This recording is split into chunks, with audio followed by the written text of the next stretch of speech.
Good afternoon, everybody who's joining this webinar in order to hear Giles Thomson, the Director of OFSI, talk about various issues that are relating to sanctions, in particular in relation to Russian sanctions. For those joining in other parts of the world, good morning, good evening. This is going to be a conversation with Giles taking place with me, Michael O'Kane, the Senior Partner of Peters & Peters, and Maya Lester at Brickcourt Chambers. Many of you will know Maya. She is described as the Queen of the Sanctions Bar. She needs very little introduction. She's been involved in many of the leading sanctions cases in the European Union, in the UK, and has a thriving practice advising corporates, government departments, sometimes even including OFSI and individual clients on sanctions matters. We're delighted to have with us this afternoon Giles Thomson, the Director of OFSI, which is the UK Office for Financial Sanctions Implementation. He's been in that role since November 2020. Previously, he was in charge of sanctions policy, anti-money laundering, counter-terrorism financing at Her Majesty's Treasury, and was also, interestingly, the head of the UK delegation at FATF. So the issues that we will be talking about are very, very familiar to him. There's been a huge interest in this webinar. We've had over 1,000 people subscribing. That, I think, is a reflection of the very deep impact sanctions have had across many industries, professions, particularly since the full invasion of Ukraine by Russia on the 24th of February of this year. So the plan is to run this webinar for 45 minutes or so as a conversation. We may go a bit longer. Both Maya and I will explore various topics with Giles, and there'll be an opportunity for questions for all of you who are out there listening in. It's very much a conversation, not an interview. The questions can be submitted through the Q&A box, which is available at the bottom of the screen when you're on Zoom.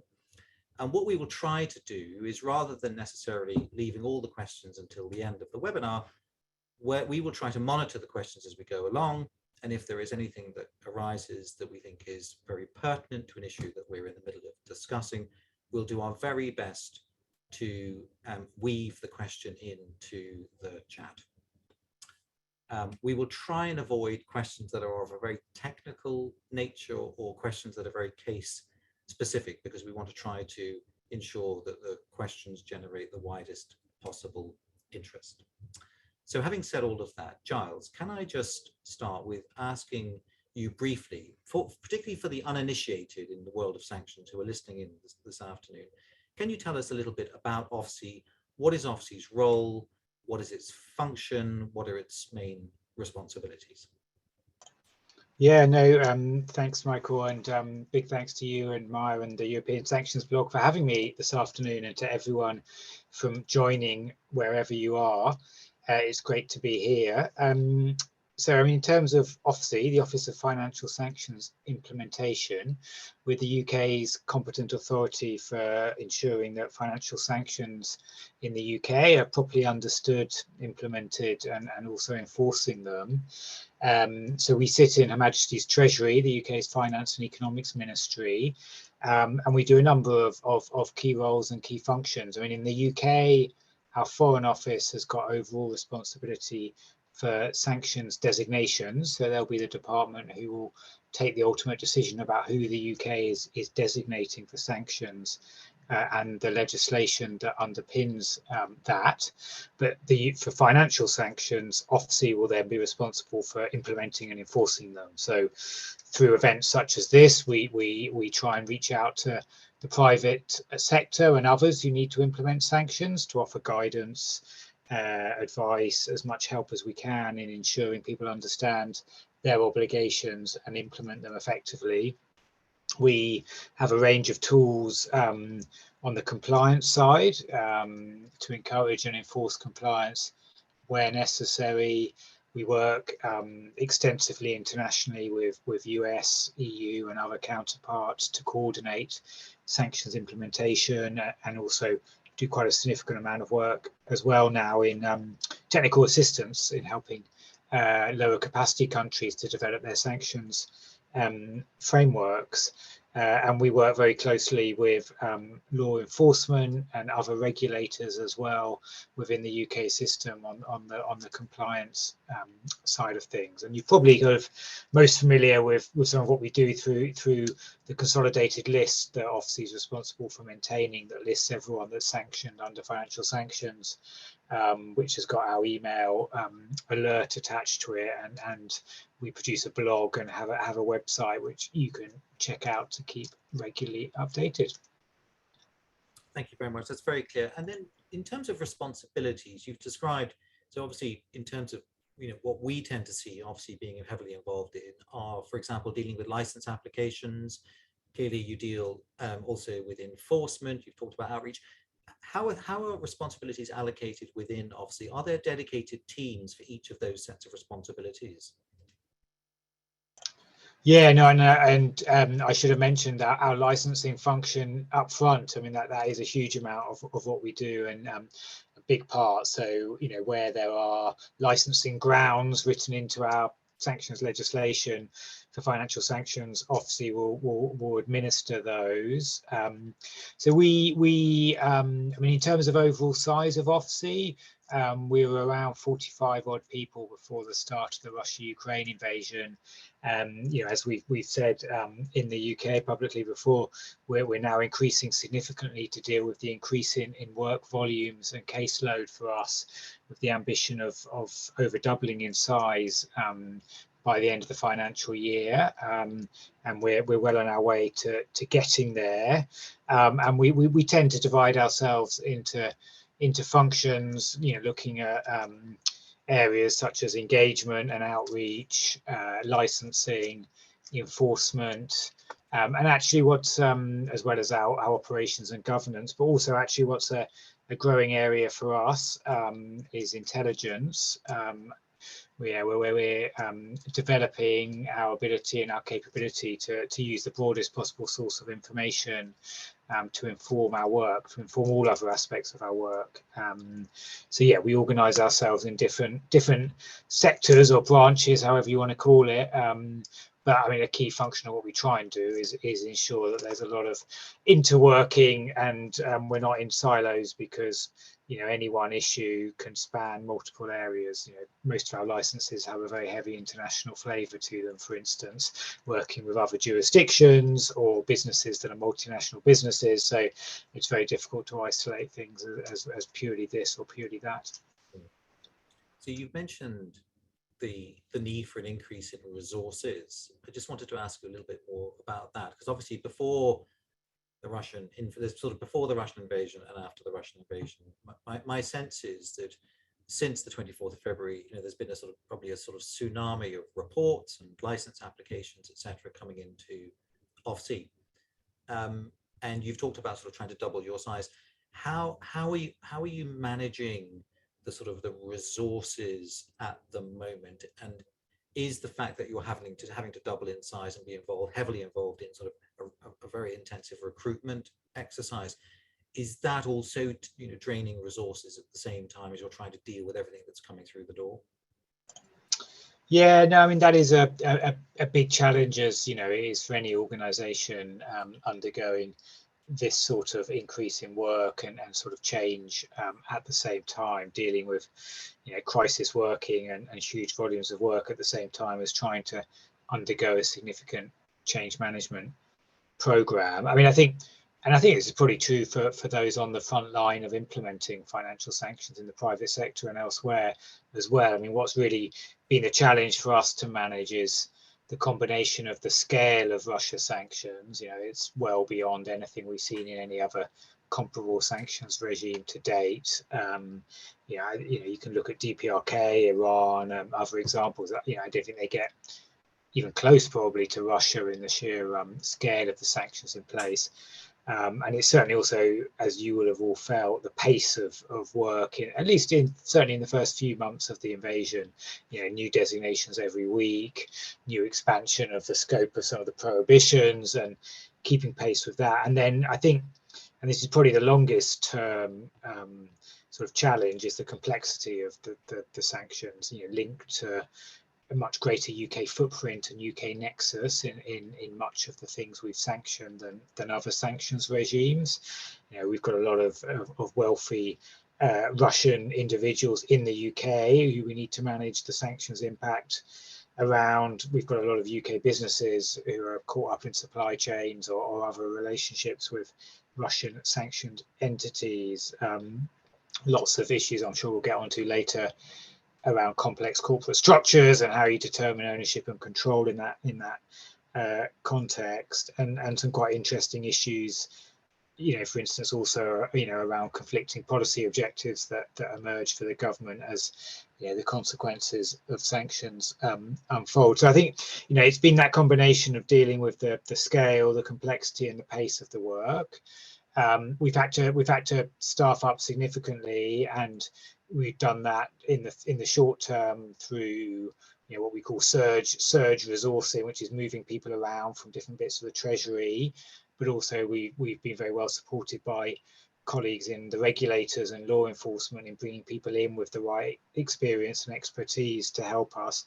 But the process for us now will be moving to this new expanded OFSI to deal with what we think is, you know, going to be a fairly long-term impact of the Russia sanctions for a couple of different reasons, and that will take a bit of time to you know, train people up, develop our ways of working, and affect some of the you know, shift in OFSI's approach that we wanted to bring about even before the Russia invasion, and some of the improvements we wanted to make to OFSI even before the Russia invasion. So yeah, I think, you know, at the moment, and certainly as we go into the autumn, the big priority for me and for the team is both, you know, delivering this change to OFSI, our ways of working, our size, but also getting a grip on the customer interaction and the caseload that we have, and ensuring that we're offering the best possible service to customers. And you know, like everyone, I imagine a lot of banks have got a big backlog of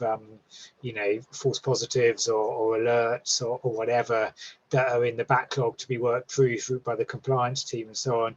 You know, we've got a lot of licensing cases that we need to work through and decide on. So that's very much the priority over the autumn for us. Well, it's interesting that you mentioned licensing, because I do want to come on and ask you, as you might imagine, a little bit about licensing. Before I do that, can I just pick up on something that you've just said? So your expectation then is that OFSI essentially is going to double in size, and it will double in size and remain that sort of size, you think, for the medium to long term. Is there a particular reason for thinking that you have an expectation now of having a significant throughput of work for the longer term?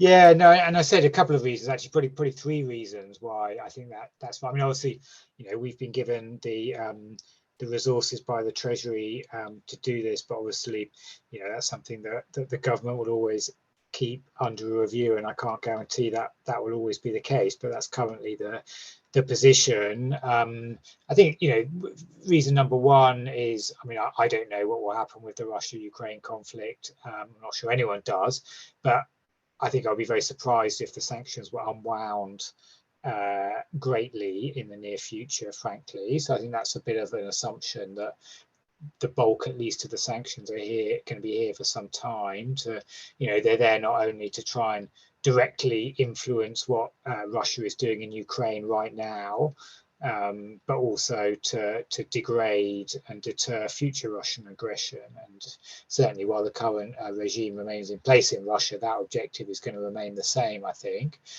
I think, you know, secondly, a lot of this was, a lot of what we're doing with Russia has sort of turbocharged plans that we already had before the invasion of Russia-Ukraine to expand OFSI and to improve both, you know, the service we offer to stakeholders, and also, you know, our capacity to effectively enforce sanctions, and a number of improvements that we already had in the pipeline. I mean, obviously still a relatively young organization. I mean, we were formed about 5-6 years ago now.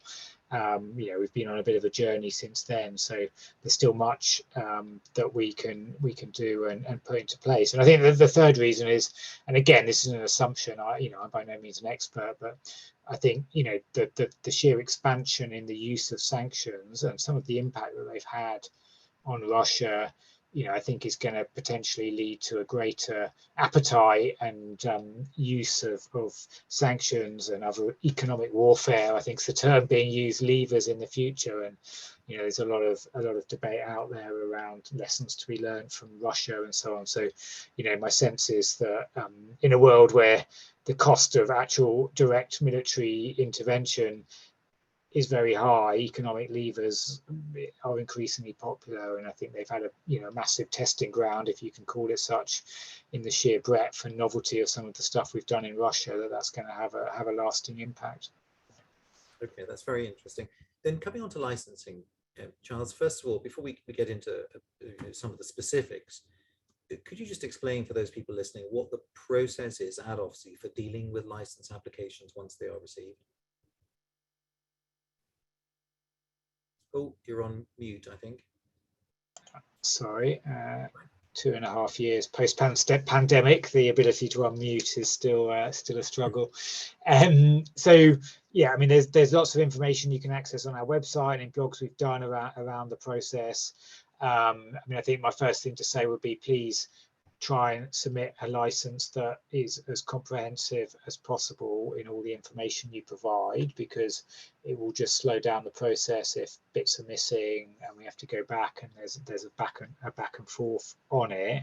And please also do clearly state why you're applying for a license. I mean, we have seen and I understand why, but we have seen a surge in what we describe as speculative license applications, where someone sends in a license saying, well, we're not sure if this is caught by sanctions or not, so we're asking for a license in case you think it is.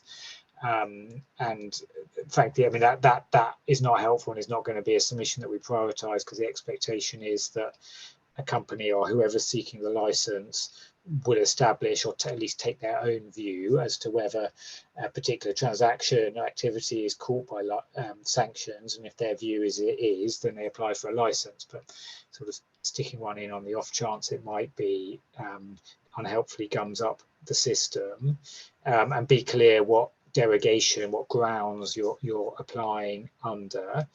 Once those then come in, obviously, if we've got enough information to assess them, we will prioritize them, and we're having to do that quite ruthlessly at the moment, given the volume of applications. And the primary basis on which we're prioritizing licenses is firstly humanitarian grounds. If this is about delivering vital assistance to the people of Ukraine, or a basic need, human right of a designated person or entity, that will have quite a high priority.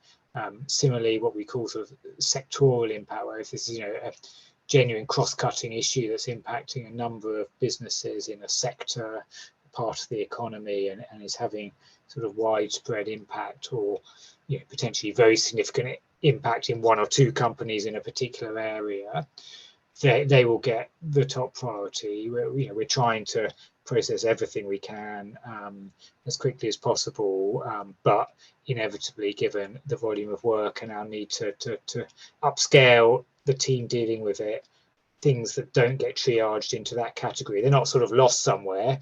They're in the system, we're aware of them, we try and do what we can to progress them, but they will have a lower priority. And we just ask people for those issues, those cases, to bear with us. Your case hasn't been forgotten. It's just a case of we need to prioritize so that we can deal with the most urgent and pressing first. So I was going to just sort of talk about the urgent cases for a moment. So, for example, a license which needs to be granted, otherwise a company might go out of business, or there are safety issues with the basic needs for insurance, or utilities, or whatever it might be. I mean, do you think that a common theme that sometimes arises is that there isn't a sort of a relatively quick response with an identifiable individual at OFSI who's going to therefore be someone that one can engage with? There tends to be a sort of generic acknowledgement, and then there tends to be a bit of a delay in terms of with a bit of silence, and it's hard to know, whether there's been engagement or not with the license application. I'm just wondering whether there's any sort of plans to try to maybe improve the way in which OFSI is communicating with those making such license applications. Yeah, no, definitely. And one thing that we're trying to do in parallel to the day-to-day work, if you like, is review how we interact and engage with all our customers, stakeholders, and try and improve that. Because we had a system that was based on receiving a certain number of license applications, a certain number of breach reports, a certain number of contacts through email, phone, inbox, whatever, to OFSI, and that's all just more than quadrupled overnight, increased tenfold or 20-fold in some cases overnight. So we need to adapt to a system that's able to handle those higher volumes without dropping off the service standards that we've got, and we want to also be able to set some clearer and high service standards. So that is work we're doing, and we'll say more about that in the future. In the meantime, we're certainly trying to make sure that we're getting back to people as quickly as possible, and we're keeping them appraised of things, and we're reassuring people that their cases are being dealt with, yeah, that will be a bit of a work in progress, as I say, but definite plans to learn some of the lessons and build a new function that's able to deal with the higher volume we're working at effectively in the future. So one of the areas that you didn't mention in relation to triaging is an area that will be obviously close to some of our hearts, which is the legal expenses license applications. They seem, from experience, to be on a bit of a back burner. So it seems to now take at least sort of 6 months to get a legal expenses license granted, which obviously creates issues in relation to access to justice, with many lawyers not being able to sort of wait that long to be paid. Is there any plan to try to sort of change that? And just thinking about specific examples, so we've had examples at Peters and Peters where, for example, a legal expenses license application is made, and then what comes back are questions that are quite sort of detailed. For the sake of argument, I'll give you one where there was a license application that was made, and then there were questions about, for example, having spending £75 on a speedy COVID test when an overseas trip was required. It seems as though the level of detail to which these license applications are being analysed, maybe that the resources and energy going into that could perhaps be better spent elsewhere. I don't know whether there's anything you might want to say about that. Yeah, no, and I mean, I think it's around a quarter of our applications are in relation to license applications or in relation to legal expenses. This is certainly a big area of our work, and it's certainly an important area of our work as well, because it's absolutely part of giving access to justice, legal representation to DPs. So, I mean, in part, on your point around some of the level of detail being requested, in part that is a function of the legislation, which we've got an obligation under the legislation to ensure that all licenses granted for legal expenses are reasonable. So we have to often ask quite a lot of questions to make that determination, and we've tried to provide as much guidance as we can as to how we view reasonableness as a concept. I mean, in terms of the delays that you mentioned in getting responses on it, that we would always want to process licenses as quickly as possible. We're not doing it as quickly as we would like now, but we're certainly working to get those times down. We're looking at a number of ways of doing that. We're conscious that I think the EU has put in place an exemption for legal expenses. That would require legislative change in the UK. I'm not saying that that's something that we will do. Saying we're looking at and thinking about, are there ways we could do something that has a similar effect? Another idea that is under consideration is a general license, so something that's applicable, you don't have to do your own specific license application. It would be there for all firms to access to deal with legal fees.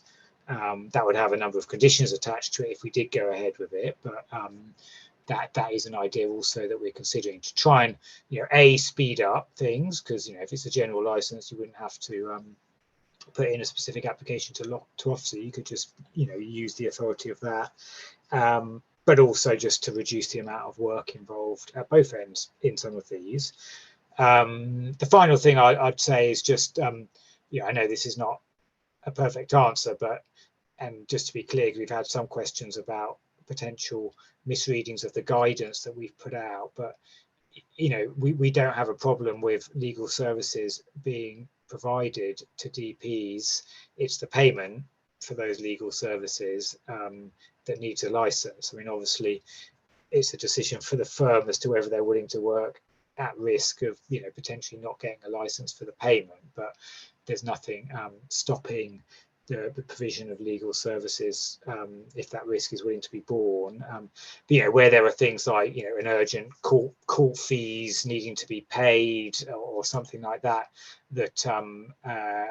make it an even more urgent case, then we will factor that into our prioritization as well. Is there a typical time frame in your mind for the granting of a license application, whether it's a legal expenses license application or any non-urgent legal license?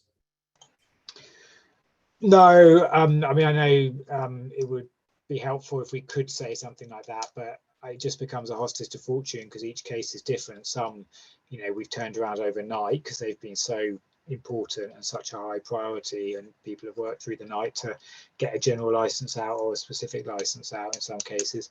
Some will take a lot longer because the information provided is incorrect or incomplete, or it's not a priority, or it needs a lot of complex analysis of ownership and control structures, for instance. So if I said it's X weeks or days or months or whatever, it would be a bit misleading, because some cases will be much quicker than that and some cases will be much slower than that. I mean, that's something we are looking at, and as I say, when we more generally review and say more about our overall approach to stakeholder engagement, licensing, etc. later in the year, then that's something that we're considering, but at present, no. Giles, it's very interesting to hear that you're considering a general license in relation to legal expenses, and I think that will be, a lot of people listening to this, I think, will be heartened by that, particularly because the US general license system, as you know, does require reporting. So there are, it seems to me, ways of ensuring that otherwise frozen assets are at least reasonably spent on lawyers, as opposed to anything else. I just wanted to know, I'm a bit mindful of time. There are so many interesting things you've said that we could have a lot of back and forth on, but one issue that a lot of the questions coming in relates to, and I know is a big issue for many people, is the issue of ownership and control. So just to explain again for the uninitiated, there probably aren't any listening, but targeted sanctions in the UK apply not only to people specifically listed or designated, but companies owned or controlled by them. And I think what's very notable is that despite government guidance saying that companies will be listed where possible, where they're owned or controlled, that happens very rarely. And so, as you've alluded to, Giles, it's really down to legal advisors and companies to take a view on ownership and control.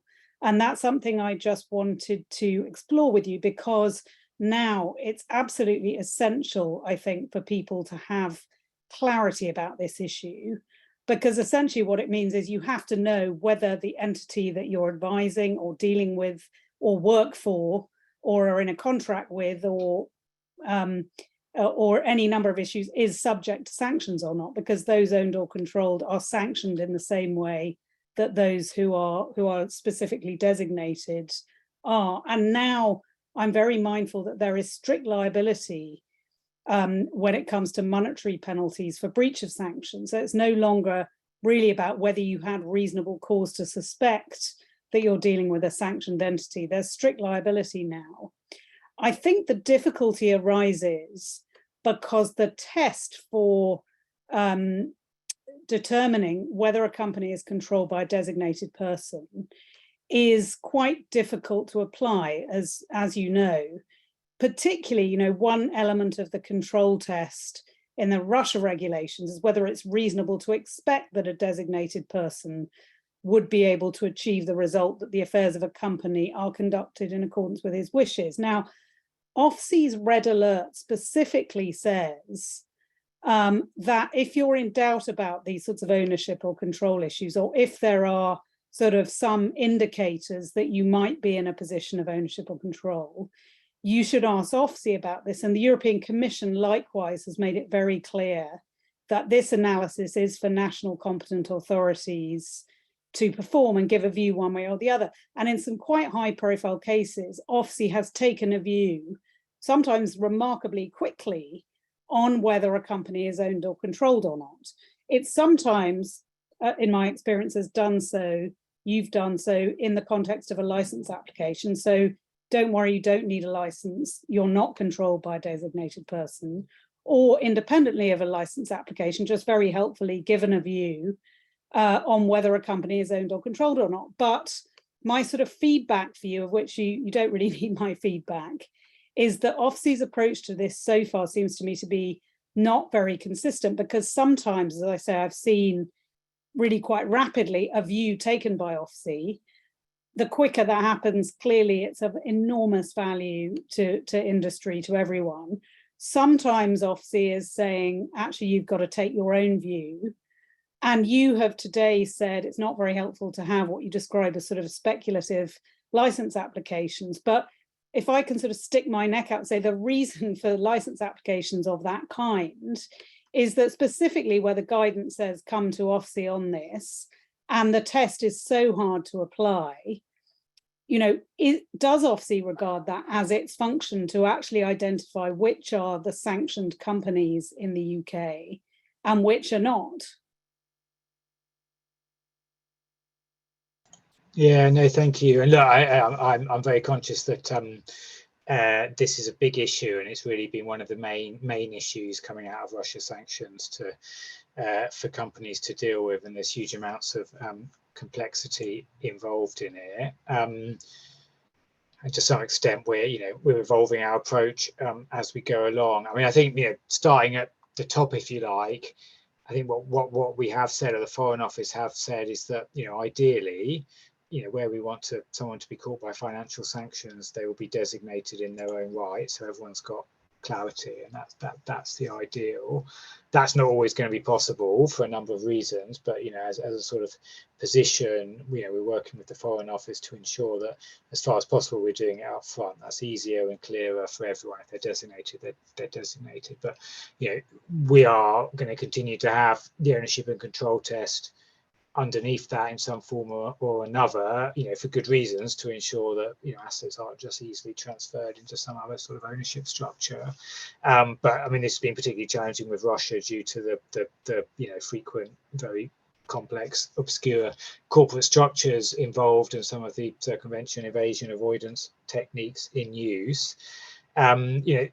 It's something, again, that we're looking at, and how we can evolve our approach and improve our approach in the future.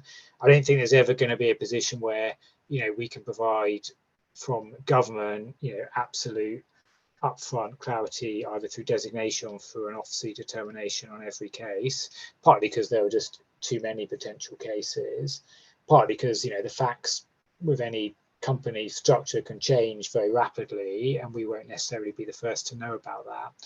And thirdly, I guess, coming back to the overall principle of why we put the primary obligation on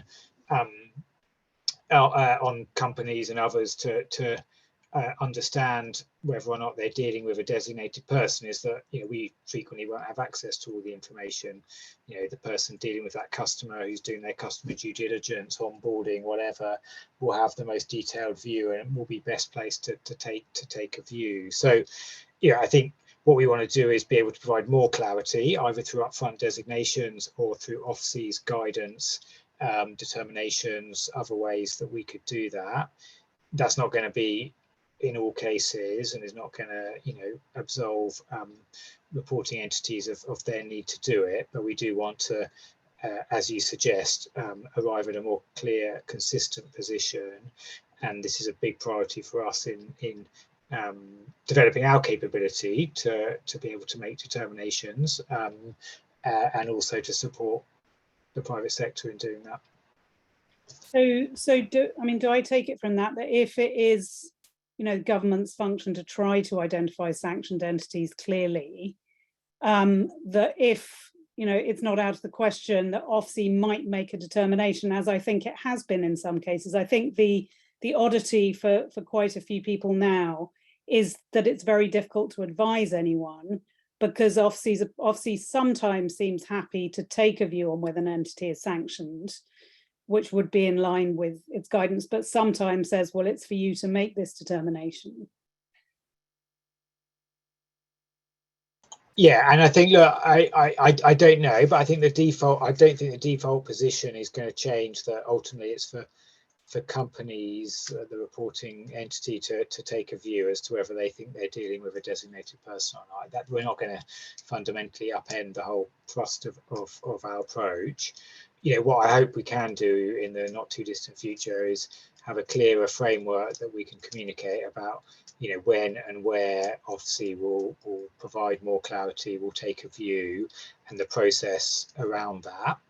So people at least have, a greater clarity as to when they might expect OFSI to provide a view and when they might expect to just have to take a view themselves, sort of cases we're talking about, and so forth.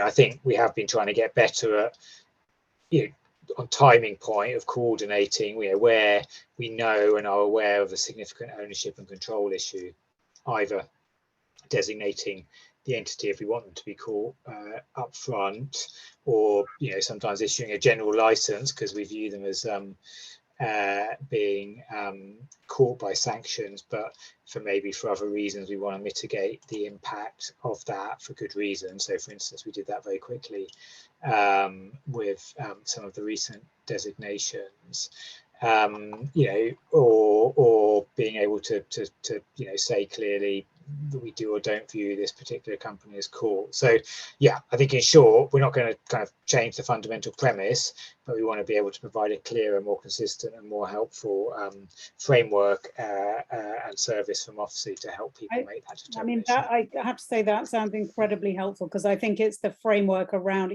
should you apply for a license if you're not sure? Also, just before I move on to something else, given strict liability, I think one issue, and I'm not sure if this is a plan for the guidance, but a real issue is what level of diligence is expected, given how, I don't know if loose is the right word, but given the difficulties of applying that control test. I think one really difficult issue among, which has caused a lot of differences of views even within the legal community, is given strict liability in particular, what if you've done your due diligence, you've done heightened due diligence, and you still can't reach a view either way because of the nature of the control test?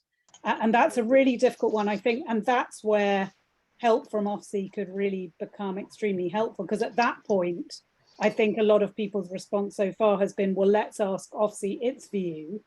And that's, I think, where there can be a bit of frustration if the view that comes back from OFSI is, well, this is for you to decide, because you then are in a very difficult situation. So if your new guidance or framework covers that issue as well, I think that would be very well received. Yeah, no, thank you. And just to briefly say something on strict liability, because I meant to come back on it before, because I know that's an issue a lot of people have some concerns about. I mean, we've introduced the strict liability test to improve our ability to be able to properly enforce financial sanctions. It's not a new concept. It operates in the US. It already operated in the UK in relation to goods sanctions, but we're not looking to sort of fundamentally, and we said this in the guidance that we have produced today on it, we're not fundamentally changing our approach to enforcement. Look, we're not trying to catch people out, use this new test to just get people for breaches of financial sanctions that were completely outside their control, and despite all their best efforts. We will put further guidance out on strict liability a bit further down the line, and that's what you say, Maya, is exactly the ambition, is to be able to say a little bit more, as I believe OFAC do, around what we view as the principles of a good compliance framework, a good compliance system, effective due diligence.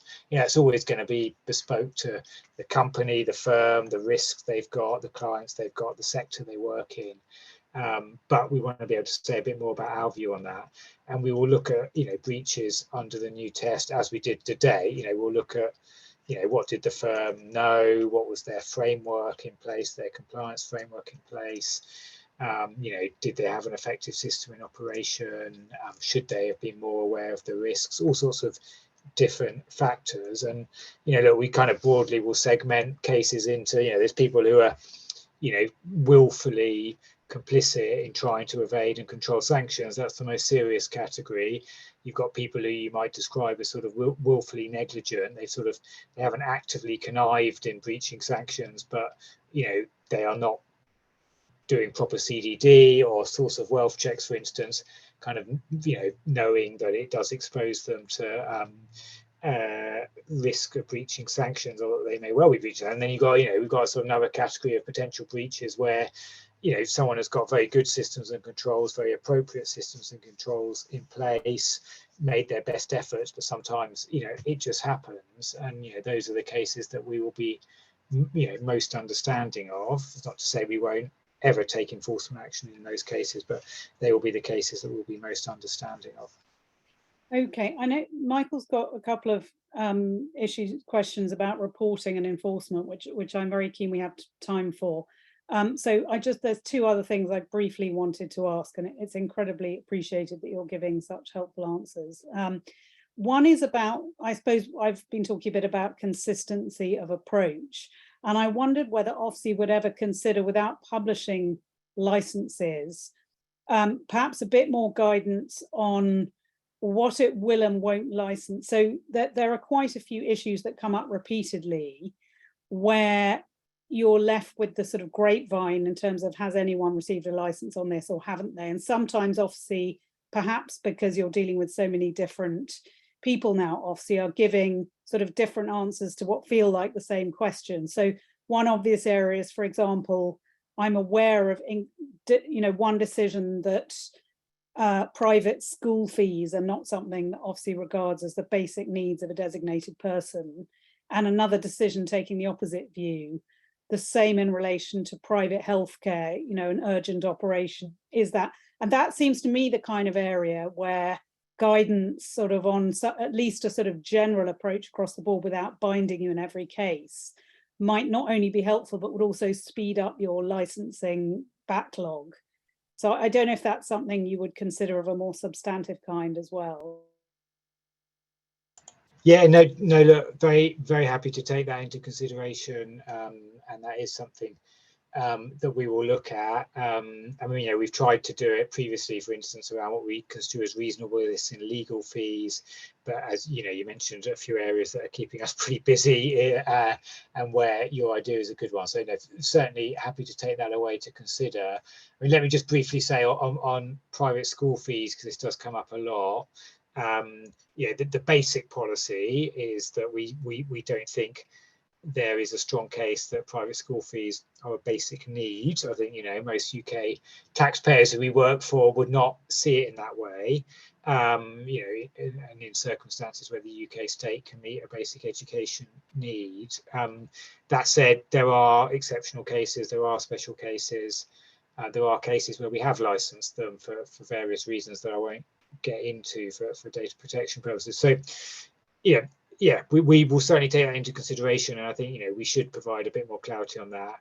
There would always be exceptions to general rules, but it's a good suggestion.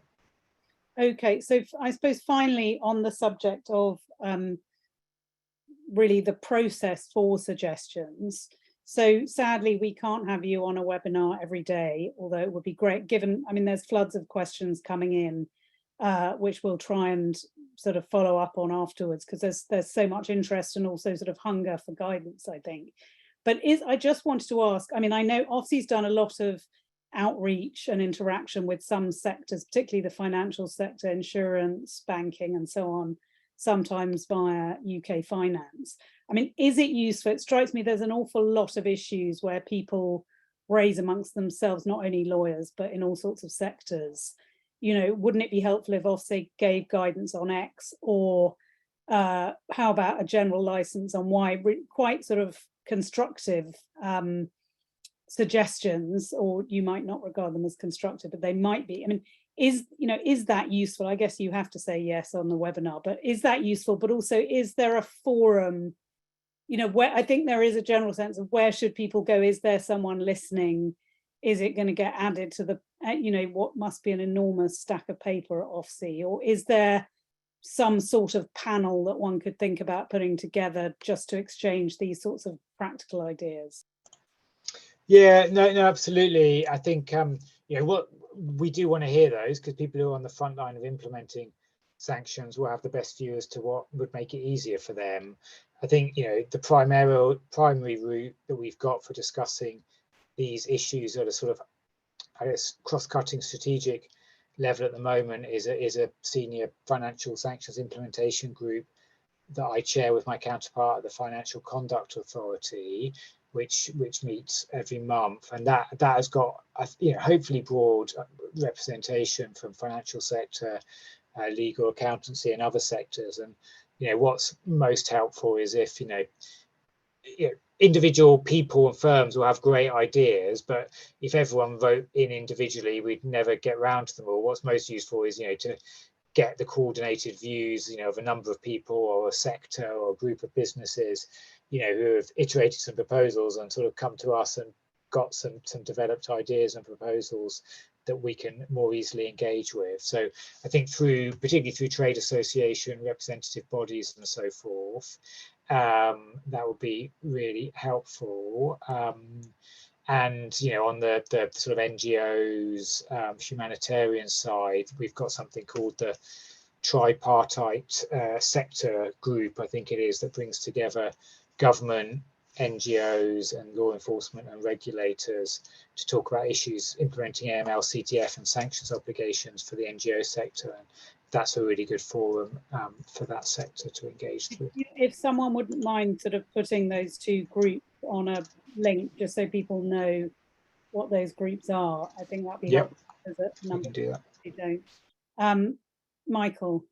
I was just going to say, listening to this, I mean, one of the things that I think many of us have found very useful with the EU is the Q&As that the EU does produce periodically. And I know that the questions that are coming in during the course of this webinar are being monitored, and it may well be that you can pick up some themes from those questions. And if you were minded to consider doing some sort of Q&A type document, I think that would be of enormous assistance to people that are listening and more broadly. So that's just a thought. Coming back to the questions that are coming in. So another theme that people seem to want to know a bit about is what are your enforcement priorities? And you know, I preface that by thinking about what you just said about the sorts of cases and the spectrum of culpability, if I can put it that way, that you've described. And this is particularly in light of the fact that there are these, you know, very strong reporting obligations. You put out a blog last week setting out what the reporting obligations were, and they do seem to be extremely broad. You know, if in your the course of business you become aware that a person is sanctioned, you're supposed to report that to OFSI. Well, this happens, you know, to many of us 10 times, you know, potentially 10 times a day, where you're approached to ask with a question about somebody or an entity or that might be sanctioned.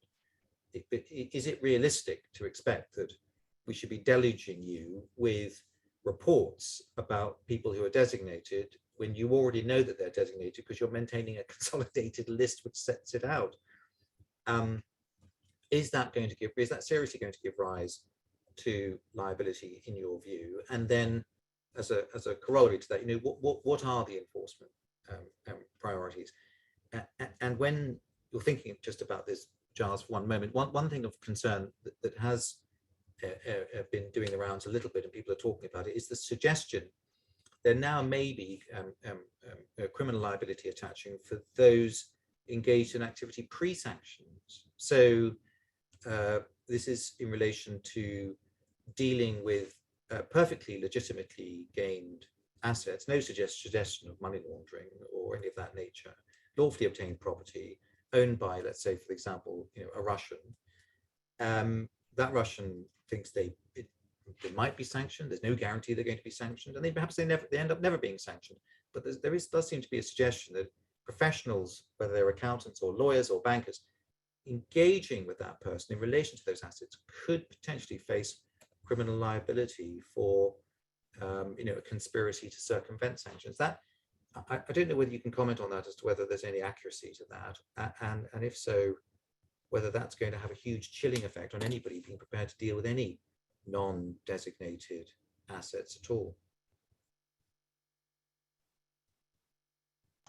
Yeah, no, thanks. And just to come back on maybe three separate points, just on the final issue that we were touching on, just to say on the issue of guidance, FAQs, Q&A, and so on, we are definitely trying to do more of that. So our latest Russia guidance, we had Q&A as part of that, a bit similar to what the EU are now doing.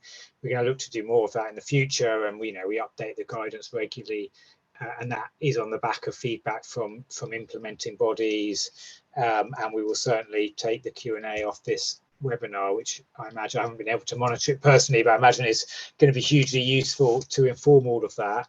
And we're looking at what more we can do. We're looking at the OFAC model of FAQs and whether that might be a useful innovation as well. So we're already moving in that direction, but looking at maybe moving even further. I think the obligation to report DPs is in the legislation, so it's there. It's an obligation. I will certainly take away the point, is there a bit more we could do to provide guidance, clarity as to when we want those reported and what circumstances and what's a useful report.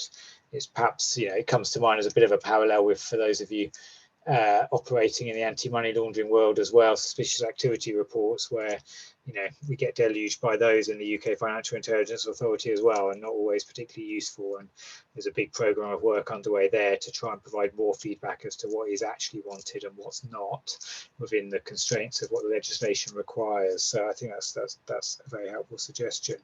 In terms of and as you said, the Red Alert, the OFSI, NCA, National Crime Agency Red Alert we published a few months back on enablers of Russian sanctions, identified as a sort of, issue and a suspicious red flag indicator, if you like, people rapidly changing ownership structures or moving assets pre-designation. I think people will need to take a view on that themselves. If someone's not designated, obviously, at that point in time, they're not caught by financial sanctions. Nevertheless, I think we would expect people to be alert or, possibly aware of customers to who they might want to be applying, high risk customers who they want to be applying a higher level of due diligence and enhanced due diligence to, and taking that into account. So I think, the Red Alert can be read in that context of, trying to put the sector on, or sectors on, alert as to what some possible high risk factors to be looking out for are, and ways to mitigate risks around that. Okay, that's very, very helpful. Then coming back, Giles, because I did bundle up a load of questions in one, so it's a bit unfair of me. Just I'm picking one from that. In terms of enforcement priorities for currently and for the future for OFSI, what can you say about that? Yeah, so I mean, I think first of all, what we're trying to do and what we're trying to move towards is not solely about enforcement, understood as the the hard end of the stick, if you like, and it's a very small percentage of our cases that ever end up in any enforcement action. The vast majority of things that we look into and investigate are either there's not a breach involved in the end, or it's potentially very minor, and and the issue's resolved through engagement with the firm in question, improvements they put in place, maybe a warning letter. We've only issued a relatively small number of penalties to date, although we do expect that number to increase with our volume of caseload and increased focus and prioritization and resources that we've got. We have also got an additional tool in the toolkit, if you like, which is any breaches of sanctions after June of this year.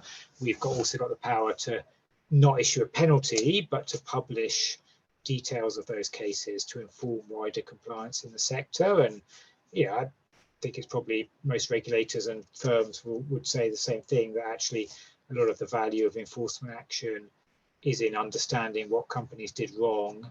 The power of enforcement action is in the publication of the notice that explains what went wrong and why, so that others in the sector take notice. So we think that will both be a useful tool for us in enforcing compliance, but will also be helpful to others in understanding what they need to avoid and mistakes to make and so on. So I think our priorities for enforcement are, Russia regime obviously will be a big priority. We're not going to ignore issues in other regimes, but the Russia regime will be a top priority because of its priority on size, and all sorts of reasons. What we really want to prioritize is people who are willfully breaching financial sanctions. Some of those may be criminal cases, so those would go to the National Crime Agency for criminal investigation. And that's particularly the case where there's clear evidence that someone has deliberately set out to circumvent breach sanctions. Some of those cases may be in the end appropriate for OFSI for civil monetary penalties. So as I said, those are sort of the most serious cases. I think we'd also then take pretty seriously those sorts of cases where there is evidence that a blind eye has been willfully turned, complete failure to have proper systems and controls in place, complete failure to do basic checks or awareness of risks. I think the cases that we will prioritize less, not to say we will never go into them, are those where people have made every reasonable effort but have nevertheless breached financial sanctions. And we always look for what's proportionate, what's in the public interest to take forward as an enforcement case, and particularly those cases where taking action here would have the broadest possible benefit for everyone and for broader compliance in the sector. Thank you very much. That's very helpful. So just one sort of final question from me, and that's about the level of coordination that you have with overseas agencies, particularly sort of in the EU or in the US, because sometimes we do see a little bit of inconsistency in approach, not just in the sense of who is designated, but how to interpret the rules, for example, around ownership and control. If you've got 2 or more individuals who are involved, the UK approach seems to be slightly different from that in the EU and the US. So to what extent are you coordinating with those agencies to ensure consistency? Yeah, no, absolutely, a lot. We did that a lot before, but we've done a huge amount more and really stepped that up. And we were conscious in the early days, partly because of the pace of things, that there was time gaps between equivalent licenses that we issued to OFAC and inconsistencies and so on. And whilst you can never eliminate those because different governments take different decisions and we've got different legislation to work against, we've tried to improve coordination so that particularly between the EU, the US and the UK, we're sanctioning the same people and entities, and we're allowing the same exemptions, permissions, licenses and so forth wherever possible.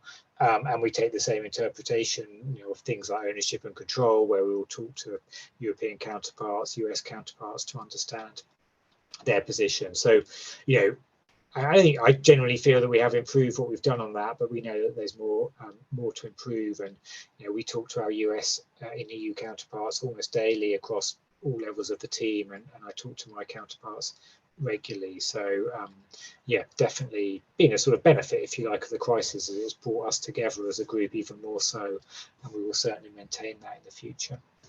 Okay.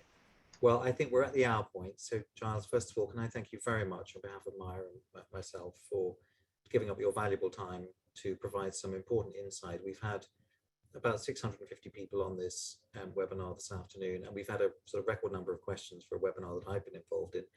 For those who might be frustrated about questions that we couldn't get to today. I think hopefully some comfort is being provided by the fact that they will be looked at by OFSI, and any good thoughts and ideas hopefully will feed in at some point into any Q&A or guidance that you're to publish. So thank you all very much for listening this afternoon, and for those who provided questions, we're very grateful. The webinar has been recorded, so will be available shortly on YouTube, so you can share that information more widely for those who weren't able to attend. And we will be running another webinar before the end of the year on a subject close to all our hearts, sanctions related. So thank you very much indeed. Goodbye. Thank you. Thank you.